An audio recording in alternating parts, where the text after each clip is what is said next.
It's really nice this morning to be here with Ros Dalton. Ros has run a prayer group for CSW in Blackheath in South East London for 18 or 19 years. Thank you so much for being with us this morning, Ros. You're welcome. So Ros, could you tell us a little bit about what first prompted you to start a prayer group? Yes, I was listening to Premier Radio and there was an item there called Voice for the Voiceless where Mervyn Thomas and Stuart Windsor were talking about persecution of Christians all around the world. This wasn't something I was even aware was happening before, so I thought, gosh, I've got to do something about this. Amazing. And so why did you decide to start a prayer group? Well, I thought there must be other people who feel the same way as I do, and if we could meet together once a month and pray, that would be something positive we could do to make a difference. How have you kept going all these years in prayer when it sometimes seems like your prayers aren't being answered? Sometimes it's difficult and it's easy to become despondent, but I feel like the least we can do is to carry on praying, because those people are carrying on being persecuted regardless, so they have to keep going, so should we. So can you tell us about a time when your prayers were answered? Yes, I can, and it was really amazing. We were praying for Pastor Nadakani, and CSW had set up a sort of rota where you signed up to pray for half an hour, I think it was.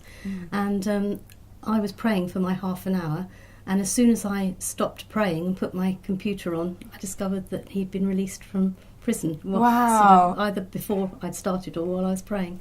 So that was really exciting. That's amazing. What was that like? It was amazing. I just felt really excited, and even more so later on when he came to the conference and spoke. And before he got up to speak, I had a clue in what was being said that it was going to be him, and I started crying. Oh. It was amazing to actually then meet him or see him in the flesh. Wow. Yeah. And how long were you praying for him for before that all quite happened? a number of months, yes. That's amazing. Both personally and in the group.